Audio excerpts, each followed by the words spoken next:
Good evening and welcome to another episode of The Real Politique.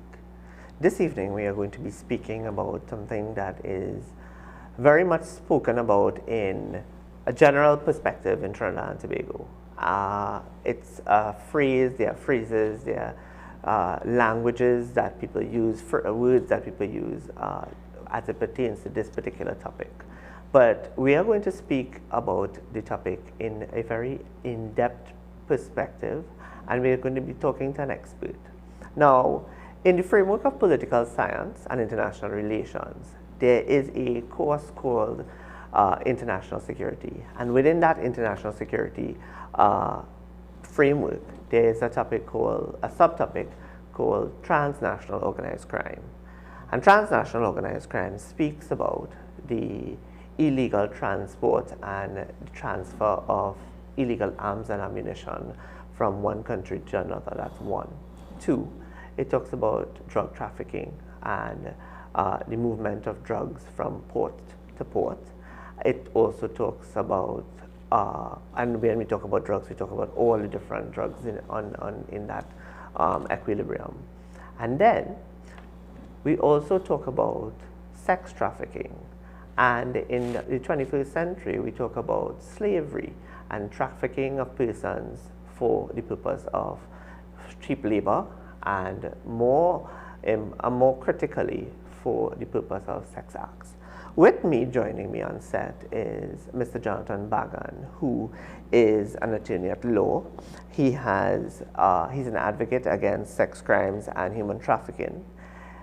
Within recent times, he has done us very proud as a nation, being featured on CNN and on Fox TV. And he is chairman of the Caribbean Committee Against Sex Crimes.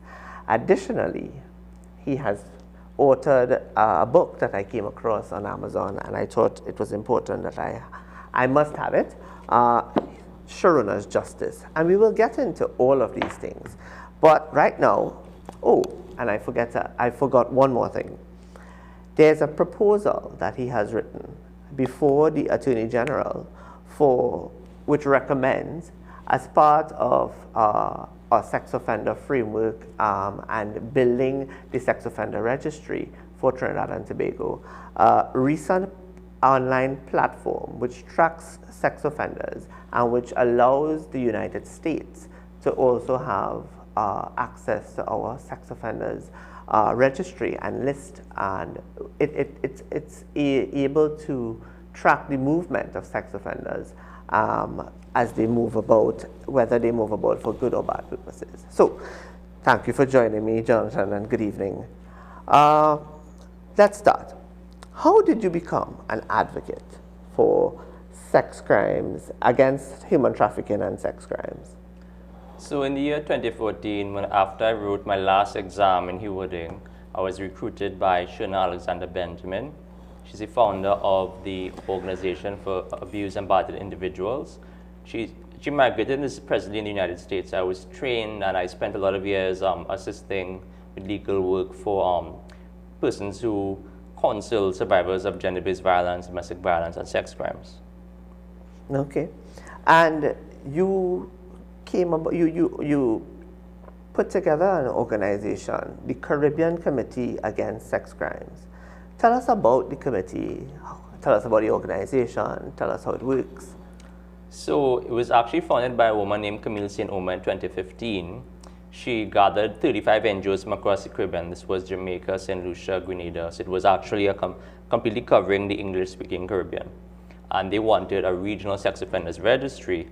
And she's brilliant in her own right, in that Obama was going to pass a law called the International Megan's Law, where the US will stamp the passports of the registered sex offenders.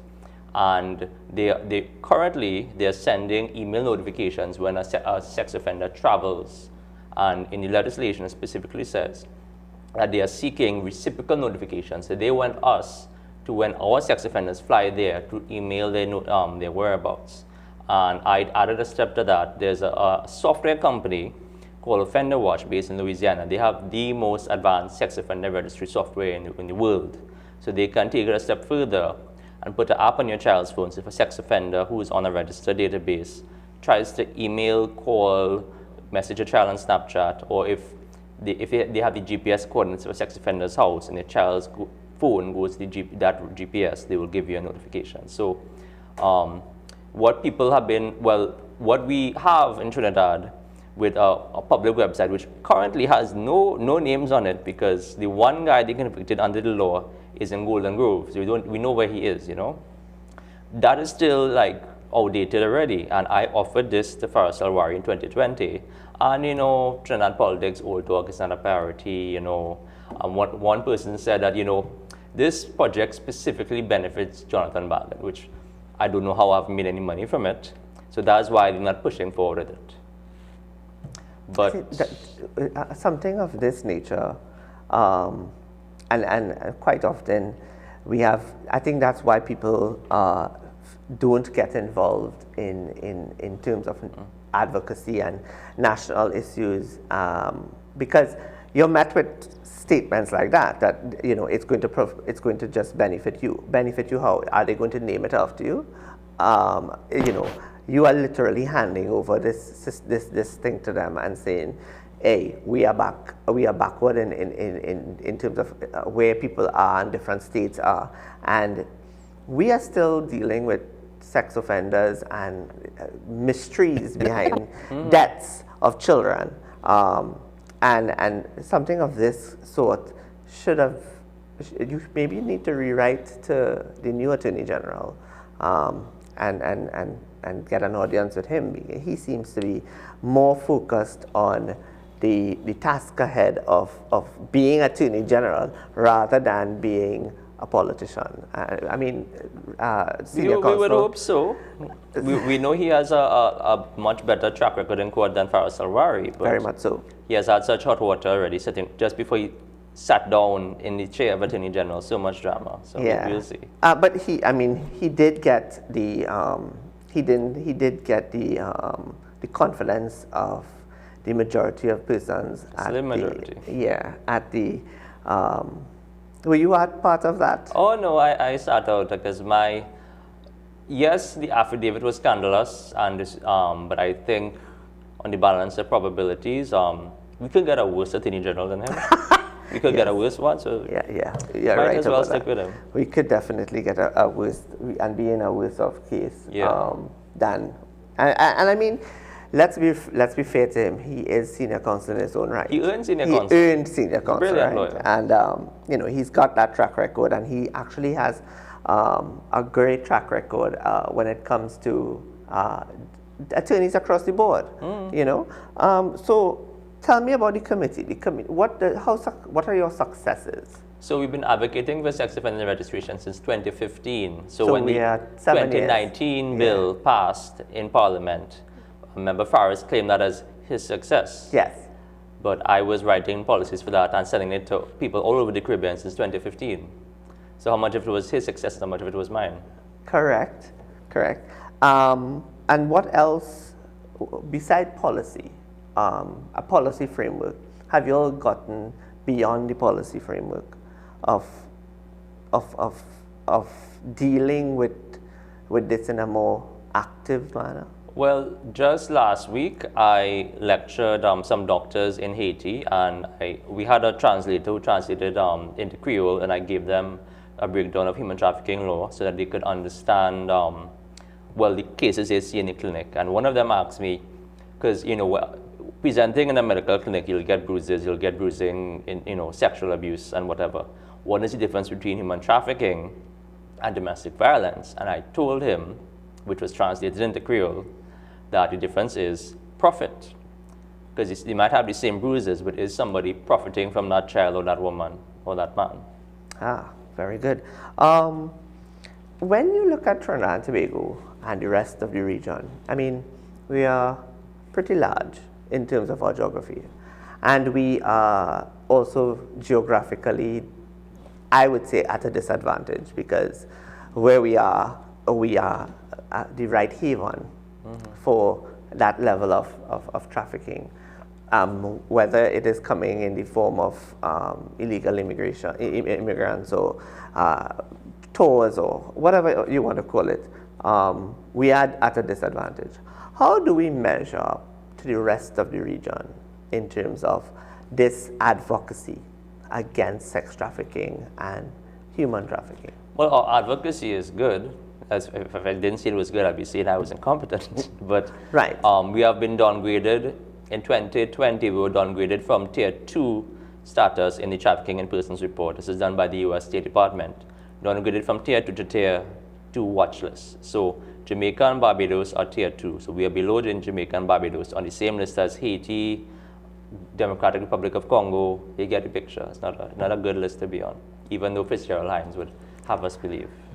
Well, you know, there's politics in every single thing, and you know, every time Fitzgerald Hines speaks, we have to take everything he says with more than a grain of salt. I'm thinking about writing an article about Fitzgerald Hines. Is Fitzgerald Hines Babylon? You know, because as a Rasta, isn't he supposed to be humble and about helping people and peace and love? Yeah. I don't think he's the best Rasta. Nah, no. I think I also can't understand what the Prime Minister was thinking when he made Fitzgerald Hines the Minister of National Security.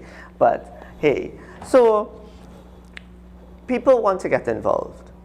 How do we get the public involved? How do we get a larger cadre of stakeholders involved? How do we get the attention of the government? I mean, this show, hopefully by its own merits, somebody is listening out there. Mm-hmm. But how do we get people more involved and more active? Well, I would say the first thing would be education, as part of the reason why I wrote the book, because it gives you a good understanding of the barriers that victims of rape and human trafficking face, because a lot of the police work for the gangs. So they may help you in the station for like a car accident. Yeah, they help you for that. But if you try to touch those human trafficking rings, you're in trouble. So you have to, if you notice, a lot of these, I wouldn't call the names of the brothels, but a lot of them still open. Why is that? It's questionable. And we all know where they are. Yeah, we do. Yeah, so education, you could look, the book is a good start. Children's Justice is available on Amazon, or you could, TV shows like this, lectures, my newspaper column, I usually cover issues like this. If you go to Alana Wheeler's, she's head of the counter-trafficking unit. Which they got a little buff from the State Department. Well, I wouldn't say them, because they don't have the biggest budget, considering the huge national security budget, you know. They could do with a bigger budget, because I know Alana Wheeler is a very good, she went to a very nice school in the US. I can't remember which one. And she came across as very passionate about her job. Woman. Yeah. So I wouldn't say it's their fault per se. If they had twice the number, the Director of Public Prosecution. So no matter how many agencies we have, the FIU, FIB, counter-trafficking unit, all prosecutions end up at the DPP's department. And he, since 2010, has been begging for more funding and staff. And nothing has been done for him. And that slows down all prosecution in the entire country. So that has to be a core policy that department is funded.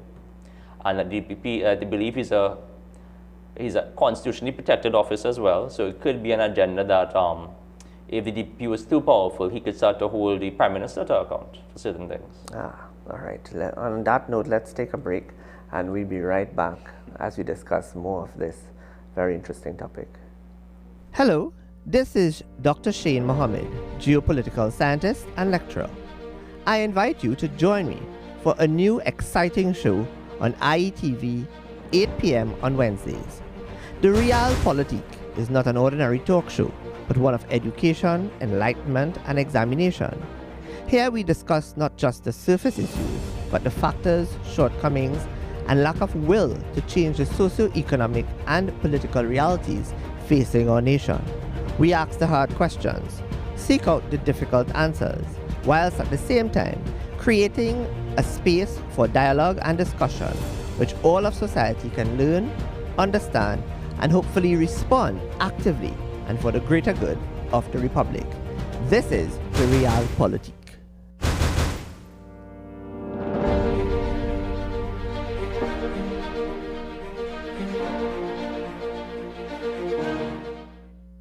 All right, welcome back. We are talking here with Jonathan Bhagan, and we are getting a picture. He's painting us a picture of a very grim reality that we should be more proactive about. And as I said, I use the word paint. I want you to paint a picture to society as to the reality of human trafficking in Trinidad and Tobago. So my friend Dr. Justine Pierre finished the largest CARICOM study on migration and human trafficking. I think just finished in like January 2020. And Trinidad was unique in that most of the other islands was a high degree of sex tourism, that is foreigners coming in to have sex with local women. In Trinidad, we had a high degree of local sex demand. So about 84% of human trafficking demand is Trini men running into the brothel. And a lot of, Venezuelan and Cuban migrants. We have some Guyanese and Nigerian migrants as well, but mainly Venezuelan migrants filling demand in those brothels. And Dr. Pierre's, he hasn't been able to really see the whole report because it's the property of CARICOM. But from my discussions with him, what these traffickers would do, because say you have a brothel in Port of Spain, they might run certain women there for 6 months, and then they sell those women from Port of Spain to a brothel in San Fernando. So the people in San Fernando think they're getting fresh stock, and then they might demand a higher price. So there's trafficking coming into Trinidad, and then within our borders, there's trafficking. And people must remember also that Trinidadian girls have been trafficked. So when I was still working with Trina Alexander Benjamin, she dealt with a case where a father was selling a 13-year-old girl on the weekend, his own daughter, so for money. So these things do happen. So the legal definition of trafficking, the legal definition does not require crossing a border. That's human smuggling. That's a different crime. Human trafficking can occur in your neighborhood, can occur within a family, it is not always prostitution, it can be forced labor. Even if, say, they're paying some Venezuelan migrants a minimal wage, if their practices, like they will take away their passport, they might beat them, they might threaten them, that those things, the force and the coercion and the fraud will meet the legal definition of trafficking. So when you talk about this trafficking scenario,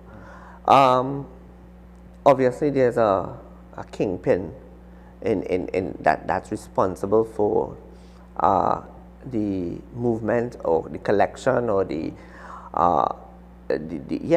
collection and transportation of migrants or onto our shores, and then they're shared among some top guns who we should never ever try to find out who they are, because we may end up with our heads in a box. Something as serious as that, though, is not getting, as we were talking about before, is at a snail's pace at a governance level. Is it that the government is beholden to traffickers? I would safely not comment on that on television, but I would say that Trinidadians need to hold the government accountable. And a lot of the time, you notice when they talk criminal justice reform, these idiots in politics just have to say we want the death penalty. The death penalty has always been the law. It's never been taken off the books.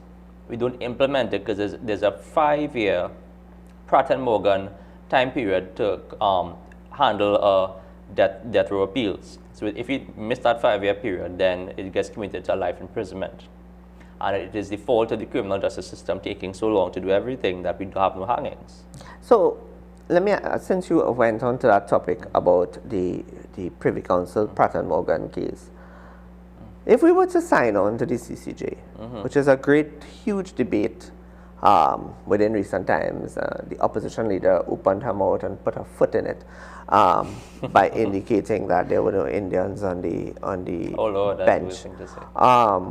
And I asked the question, so then who is the Justice Peter Jamada and Madam Justice Rajnath Lee? But Trinidad is known to have had more than one judge sit on the bench at a time. And we have benefited from former Chief Justice Michael Delabese being president of the CCJ.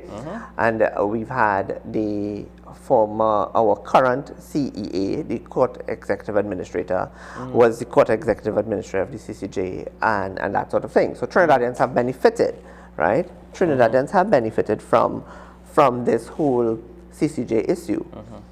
If we were to go down the route of adopting the CCJ as a final court of appeal and final court of justice, would Pratt and Morgan be No, still the valid? CCJ has shown itself.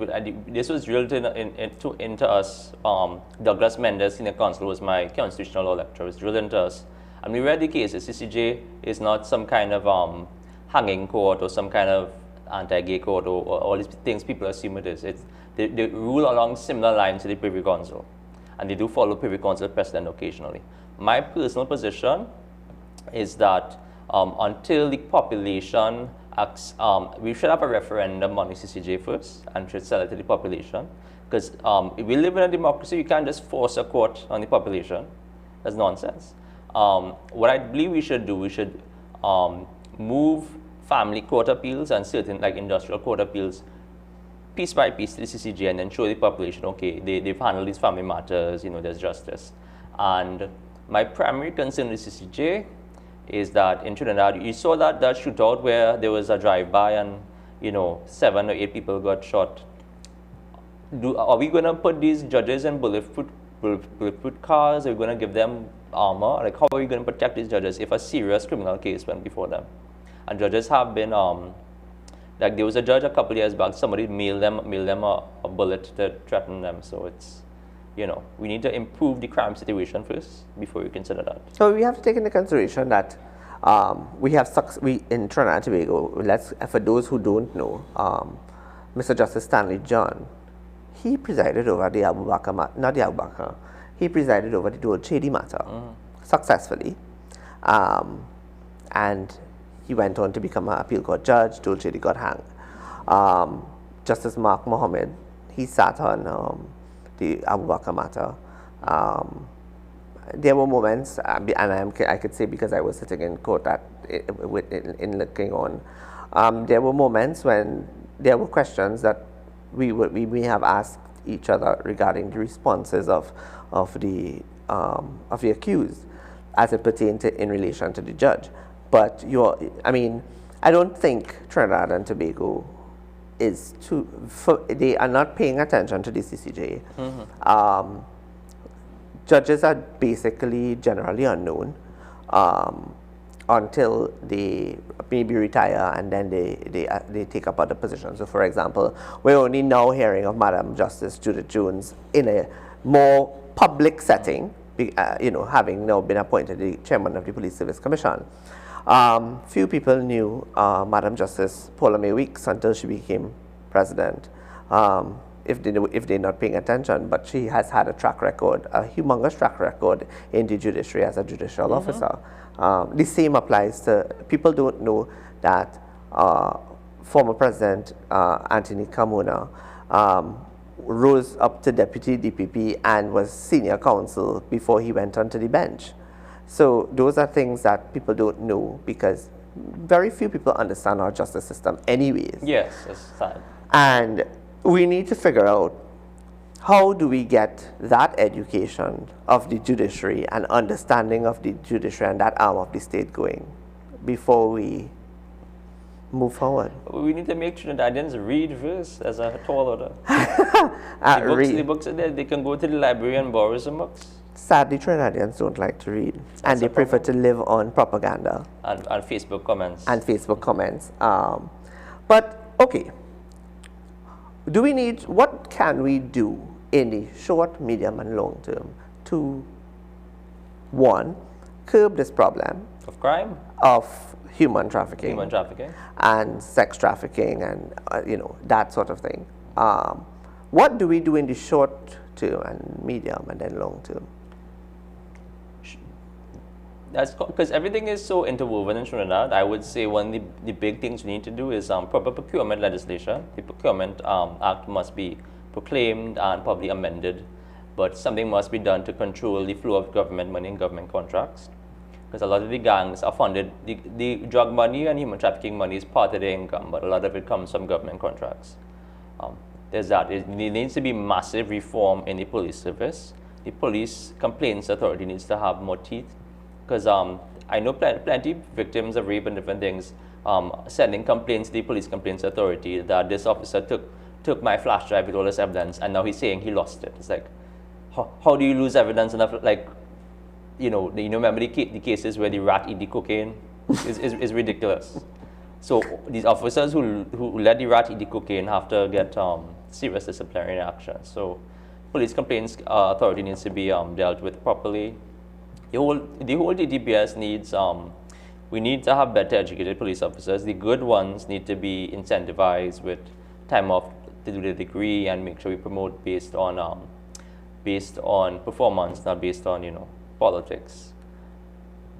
And long term, well, my policy for the global we call it the Operation Global Sex Offenders Registry, because ideally, if we had a list of all sex offenders in the world, we could give it over. Well, one, we could be tracking what they're doing to children online, because a lot of it is, they call it sextortion, where they pretend to be a teenage girl and message a boy, and then say, send me nude pictures, and then they sell these pictures are being sold on the dark web for hundreds of US dollars. People make a lot of money selling child pornography. So, and there's data from, I believe it was Germany. Some statistics in Germany show that the amount of child pornography being detected since the pandemic has gone up 10 times.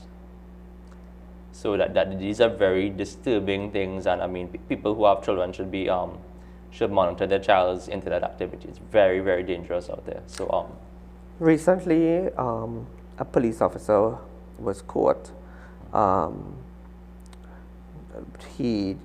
There were two guys that were caught in a compromising position in the car park of Movie Town, Shogunas. And it turned out that they were being extorted by this police officer, and they couldn't take it anymore, so they reported it. And a sting operation happened, and the police officer was caught. The problem with this is he's probably going to get bail, and he's probably going to get suspended with pay. And as long as he has an income coming in, he doesn't care. He'll sit and wait until the trial, and then if they in 10 years. Yes, and we are. But Jonathan, for us to get to where we want to be, short, medium, long term, we need to get 31 seats. A political party in Trinidad and Tobago needs to emerge and be as magnanimous as can be, to show the country that they consist of patriots and persons who actually care about the state of our country, the state of our affairs, our sociological framework that is collapsed, our economic situation where we don't have an actual, I would say, a real perspective and an outlook, because the Minister of Finance, we haven't rioted for him yet. So we need 31 seats. So given the fact that we've had parties literally go through a revolving door, like the prison, we may never get to that point unless somebody arrives and somebody takes up the mantle to convince Trinidad and Tobago that the time to get serious is now. Well, I would say the groundwork. Remember when Eric Williams, they called the Woodford Square the University of Woodford Square? Yeah, we have to lay a groundwork of education, because I saw in Arima they opened a municipal police post and they have all kind of ribbon, and it's like, that's not going to affect the crime at all. Not going to do a damn thing. We keep building like structures and say this is an accomplishment. The actual work that needs to be done, we need to educate the people to show so they understand how the justice system works, what needs to be done. The fact that we have no campaign finance reform, so we don't know which minister taking money from a drug lord or not. We don't know where the campaign funds are being sourced. And either party, it's a travesty. And Didn't PNM run on a platform in 2015 of Let's transparency? do this, and transparency, and we can. Where is the transparency? Yeah, no, I agree with you on that. All right, we take another break, and when we come back, we get in a little more technical as well. So we take a break and see you in a few minutes. Hello, this is Dr. Shane Mohammed, geopolitical scientist and lecturer. I invite you to join me for a new exciting show on IETV, 8 p.m. on Wednesdays. The Real Politique is not an ordinary talk show, but one of education, enlightenment, and examination. Here we discuss not just the surface issues, but the factors, shortcomings, and lack of will to change the socio-economic and political realities facing our nation. We ask the hard questions, seek out the difficult answers, whilst at the same time creating a space for dialogue and discussion which all of society can learn, understand, and hopefully respond actively and for the greater good of the Republic. This is the Real Politique. Dolly's Place, a home for the aged. Our home care facility offers quality care for your loved ones. Our focus is providing exceptional services by people who truly care in an environment that promotes healing and wellness. Ideally located in Presal, we provide professional medical visits, nurse care, and clinical appointments. Living accommodation, companionship, and entertainment with 24-hour, 7-day supervision. We are passionate about serving the best food in style. Everyone knows our manager Petra. At Dolly's Place, professionalism is the name of the game.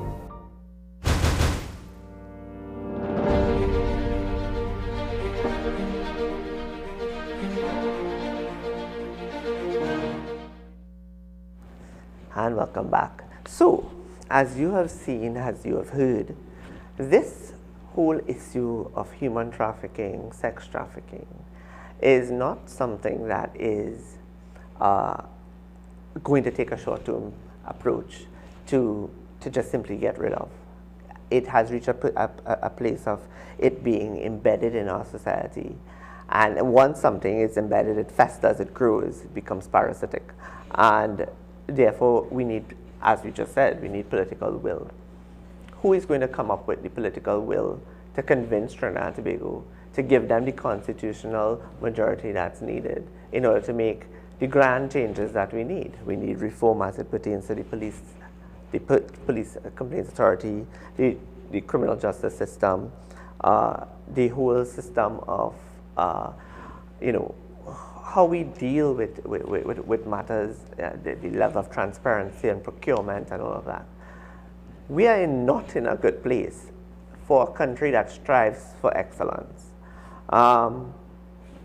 If we talk about Trinidad and Tobago from a socioeconomic position, we have less people enrolling into the universities because people just can't afford it anymore if they don't get GATE.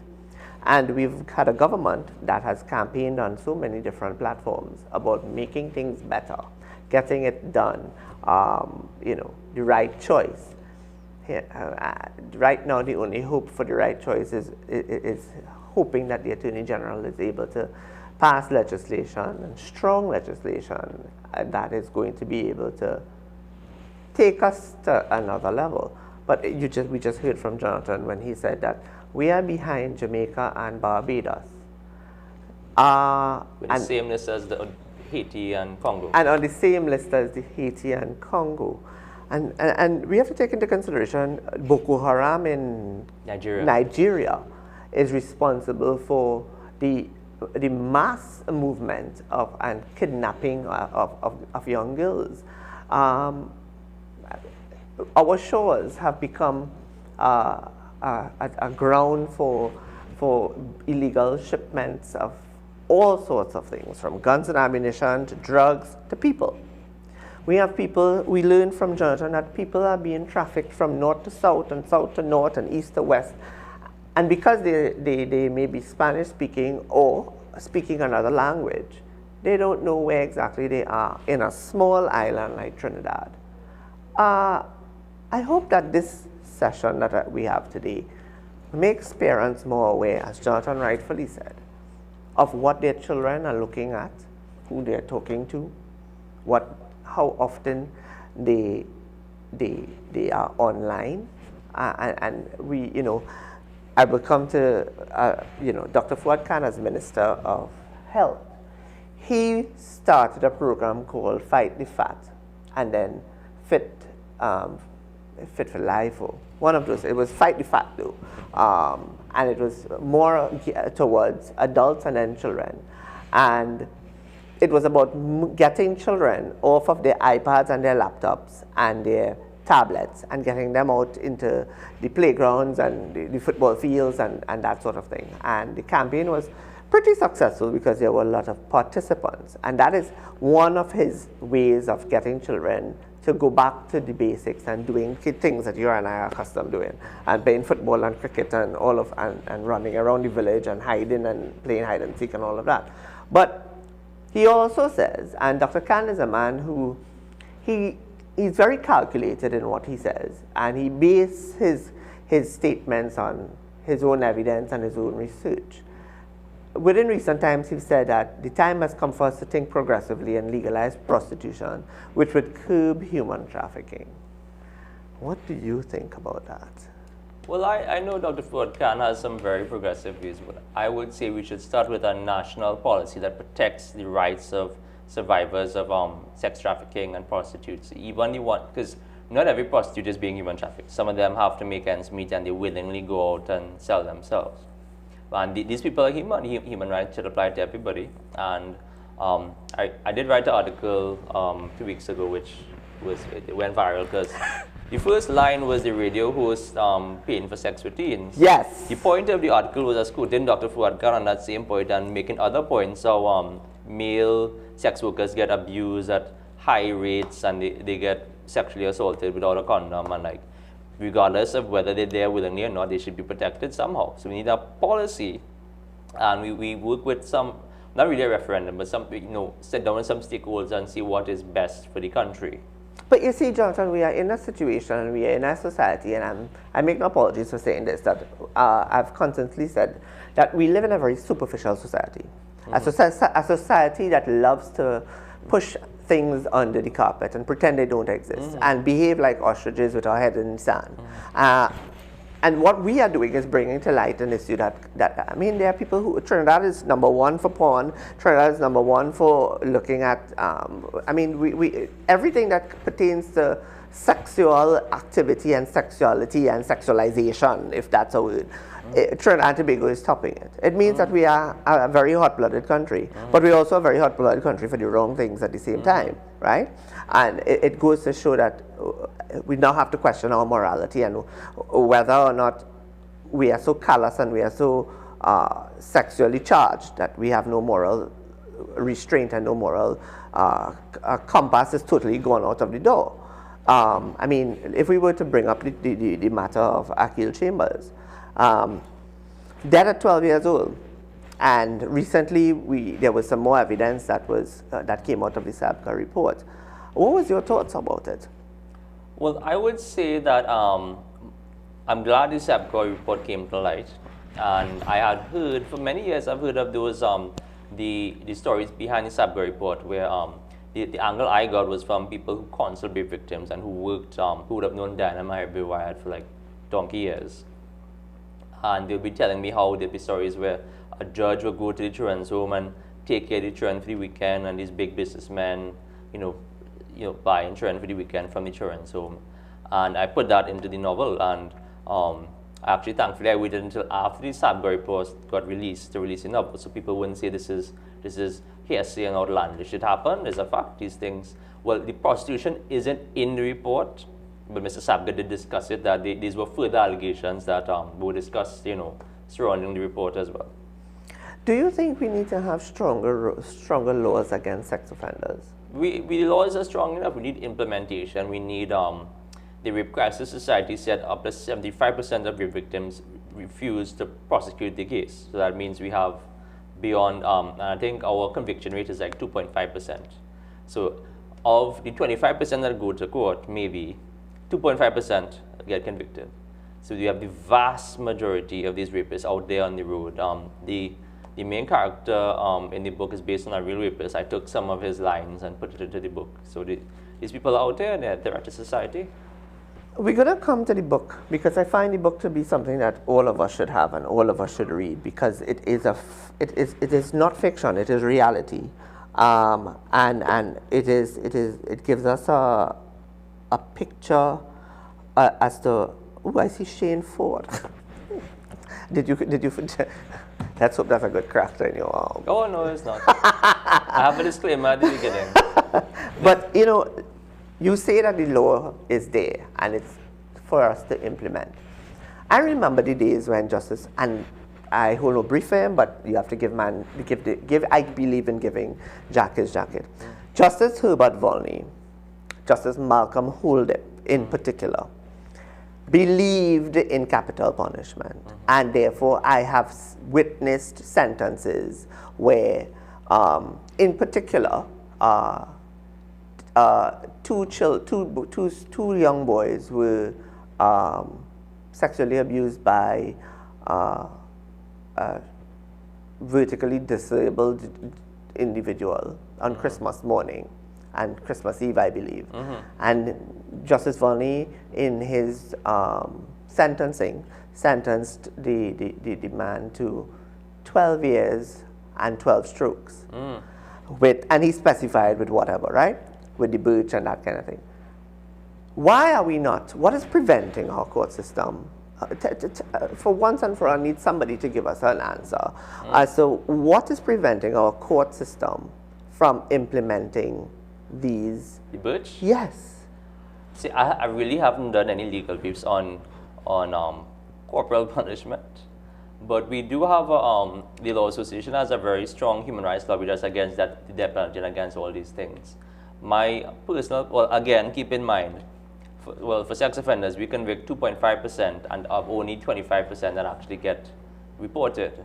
So it's the issue isn't when we sentence. The sentence is of a tiny minority. It's the detection rate. So we need funding to improve training for the TTPS, assist victims, witness protection. That's really the issue to solve crime. So that's a whole part of the criminal justice system that has been flawed. Yeah, and my position in death penalty is that for extreme cases like Dole Shady, where we sure the guy is a killer, we sure the guy is a drug lord, and Ramesh pointed out, if they didn't hang him, he'd be calling hits in jail. So he was a threat to society. So I understand that position. But I also have issues with the state having the power to take a human life, because there are many cases where the police themselves can trump up a charge and then put an innocent man in jail and he could end up on death row. And we cannot give a man back his life. So only for the most extreme cases where we are sure this is a big drug lord, we are sure that we made the right decision, and he's a threat to society, and if you put him in jail, he's just going to go on his cell phone and call hits on everybody, he might need the death penalty. But the average, a lot of these, statistically, I believe a lot of these murderers are impoverished people, semi-literate, illiterate, you know. They are products of our society is really big. I think the fundamental narrative and dialectic of Trinidad is abuse. A lot of us have been abused. The politics is abuse. This guy, Philip Alexander, if some of the things he says is just pure abuse, and people are attracted to these people because they think abuse is love, they think abuse is strength, they think abuse is leadership. So a lot of healing needs to take place. So we also need to be healed, and people, I like that. People think that Philip is one that needs to rethink his strategy. But he needs an exorcism. But you see, you're telling me about the extremes that need to get that they're extremes, right? What about those people who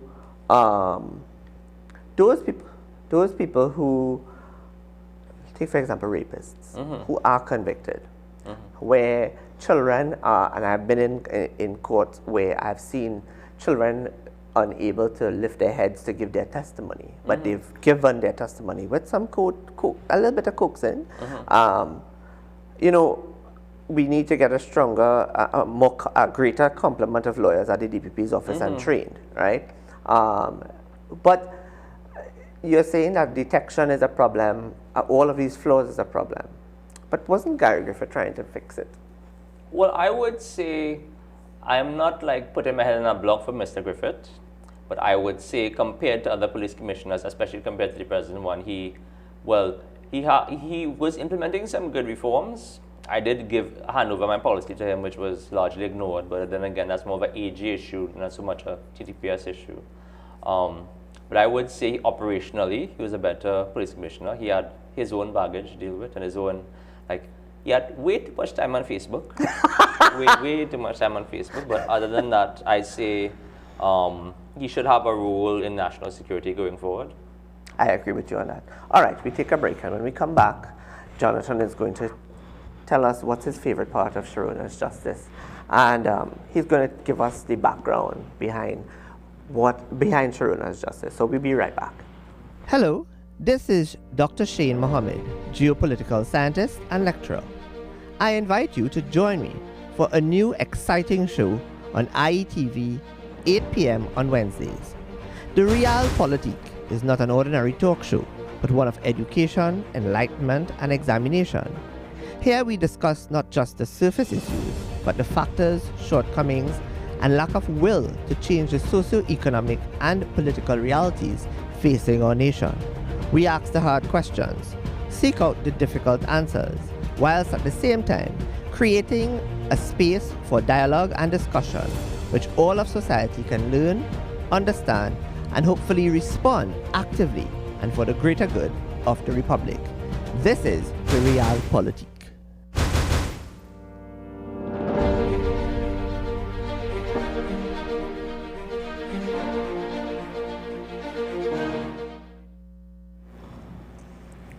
So we've lived on the mantra that Dr. Eric Williams said the future for children lies in our book bags. And again, I give credit where it's due. Mrs. Kamala Prasad-Bisasa said that the passport of poverty is through education, as well as Mr. Pandey said that in removing the common entrance exam, no child should be left behind. Yet, in 2022, 2,000 children have been left behind. And as Jonathan was saying, and I'm tying it all in, nobody, and I have written an article about it as well, nobody has taken the time to do an assessment, a sociological assessment, a socioeconomic assessment as to why these children were unable to go forward in the SCA exam results. And you could say in principle that the government has broken the mantra of no child shall be left behind. We have to take into consideration, have we caused 2,000 children in this country to become depressed? Have we caused them to become oppressed by the system? And have we given them an opportunity to go delinquent? And what would be the result of that delinquency? Are we leaving them open to troubles that they may not foresee? For example, another situation like the Akil Chambers matter, and there are so many others like Sean Luke, right? As we talk about Sean Luke, unfortunately, we saw what the Court of Appeal said that the judge erred in her analysis and her judgment, and therefore that matter has to be returned to the court as a matter of urgency to be retried. Where's the justice that has to be delivered to give comfort to those parents and villagers and family members who have been hurt by criminality and criminal activity? Let's talk Sharona Justice. How did you come about writing Sharona Justice? The name, the contents, and I would love for you to share a piece of the book with us. Well, if we look at the, this painting was done by one of the best artists in Trinidad. His name is Mr. Yodia Udat. And well, I just wanted to encapsulate the struggles and the barriers a victim of rape has to face to get justice. So the main character, Sharona, is an attorney, and you can see the typical Lady Justice. Lady Justice. And one of my favorite lines is close to the introduction, where Sharona, she's an attorney, and then she has a statue of Lady Justice there. And then I say in the narration that she has a statue of Lady Justice, but she herself, as regards Lady Justice, she is an atheist because this goddess hasn't done anything for her. So that in Trinidad we have this struggle, and throughout the book she has to then redefine what justice is to survive the rapist named, the name is a fictional name, thank you, not defaming anybody, it's Mark Seaton. It's based on a real rapist. I kind of just added more, added a gang, added wealth and power and prestige so that he could persecute the main character. And it's based on some real rape stories I've heard where the victim had to flee the country because they didn't want to pursue the case and they were afraid for their life and whatnot. And so it's about the barriers people face in Trinidad in seeking justice and the corruption in the TTPS, the crime situation. And towards the end, I did, before the SAPGA report hit, I did hear some of the stories. So I included, I call it the circle. It's a circle of powerful pedophiles, and they are molesting children in the children's homes. And it's mentioned that one of the members was the one who killed Atul Chambers. I didn't, well, of course, it's fictional, but I didn't name him, but I mentioned that. Because clearly with the Atul Chambers case, the DNA evidence just disappeared, and they could have sent it abroad to do testing, and nothing was done. So, Sharona's justice. Sharona is the main character. Is it that Sharona, she has gone through, she's a rape victim, and she had to endure, she was treated as if she was the perpetrator and not the victim? Well, I don't want to sell out the ending, but she herself didn't report the rape because the rapist was, she knew he was a drug lord, and he was like, he owns a, this is a fictional story, ladies and gentlemen. The rapist in the book owns a bar on Arpita Avenue, and upstairs the bar there's a lot of human trafficking and drugs and prostitution based on stuff that may or may not have happened on Arpita Avenue in the past. Yes. In the recent history. And don't tax your brains to figure out whether, who it is, one, and don't tax your brains to figure out where on the avenue. And don't message me on Facebook asking me who it is. And don't be calling Jonathan to threaten him either. You know, we have to make sure we put that out. But if you are curious about knowing more about what is going on in Trinidad and Tobago, then I would encourage you, like I did, to get the book. Get the book and read the contents of it. It makes for a good read, right? And Jonathan has to be commended for making the effort and putting pen to paper for something as provocative as Sharona's justice. Because far too often, as a society, we love to talk about how it takes a village to raise a child, but at the same time, while it takes a village to raise a child, it also takes a village to turn an eye, a blind eye. And a lot of times that is happening. And given the evolution of our society in the 21st century, the village has been found to not raise a child more than it turns, in fact, it turns a blind eye more than it raises the child. So Johnson, if you can, share with us a piece of Sharona's justice that's your favorite piece. Well, the introduction is pretty dramatic, but I'll just... So, she glanced into a nearby mirror. A skeletal figure stared back at her. She was emaciated, too fragile to withstand a baby's breath. Her pronounced, delicate cheekbones spoke of a once haunting beauty. She had a sun-kissed caramel complexion, large hazel brown eyes, full lips, and long dark hair. Perhaps it was her otherworldly beauty that attracted such great evil to her.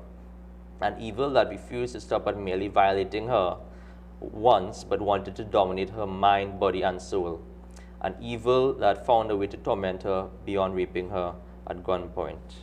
Just looking for my favorite line here. The only light in her room came from the laptop screen at Shona's desk. A pint-sized statue of a woman sat on a bookshelf in the corner of the room. She would have been the sole witness to Shona's suicide, but the woman was blindfolded. She wore a toga and her hair was flowing over her shoulders. She bore a sword in one hand and the scales of justice in the other. One foot stood on top of a wriggling serpent as if to crush its head. Her name was Justitia, or Lady Justice. Lady Justice once sat on Shona's desk at the law firm, but she had taken it home after she quit her job. She didn't have the strength to fight for others anymore. She barely had the strength to keep on going. Shona wasn't sure if she would ever practice law again. As it concerned Lady Justice, a goddess in the Roman pantheon, Sharona had become an atheist. She had no faith in Lady Justice. Wow. You know, ladies and gentlemen, in the few minutes that we have, when we listen to, and I encourage you to get the book, but when you listen to the advocates like Jonathan and others, and we realize that there are several gaps in our society, we need to get serious. We need to get serious as a people. We need to get serious on the issues that are affecting us, the issues that are looking at us straight into the face and we are turning away. And when we turn our face, we are getting slapped by criminality. And we can't afford, at some point in time, something has got to give. We've got to get, I think we've reached the breaking point in this country where we can't afford to give up. We can't afford to give up hope in democracy. We can't afford to give up hope in justice. We cannot afford to give up hope in brotherhood. And we can't afford to give up hope in our watchwords. I believe myself and others to be a nationalist and to believe in, and I believe in Trinidad and Tobago. And I believe that we need to look at ourselves, self-reflect, sit down and tick the boxes. Are we being our brother's keepers? Are we seeing criminals and criminality taking place in our streets, in our villages, in our yards, and we are turning a blind eye? Are we, as a people, prepared to go down a slippery slope of failure than take our heads out of the sand and face the issues that are facing our society and which is facing our children? Jonathan has given us an in-depth analysis as to the realities of human trafficking, sex trafficking. And this does not pertain only to girls. It also pertains to boys. It also pertains to the abuse of the LGBTQ plus community. Issues of this level touch and concern our lives. It touch and concerns humanity, our humanity as a nation. I'm pleased that we have young advocates like Jonathan who sees it for what it is. But how many Jonathans do we have? How many Shane Mohammeds do we have? How many? You and Jonathan and I are just two voices. We can't afford to, be the only voices that are in the wilderness. Our government must be held accountable. The laws and we must have a say. People like the governments. A government successfully, they turn a blind eye, they turn their heads, they scoff, they twist their nose when people become antagonistic in their approach to protesting. Governments don't like antagonistic protesters. But at the same time, our population don't like incompetent governance. And I'm not speaking for the PNM or the UNC. I'm talking about governments. Governments past, present, and future. And more so the future. What does 2025 look like?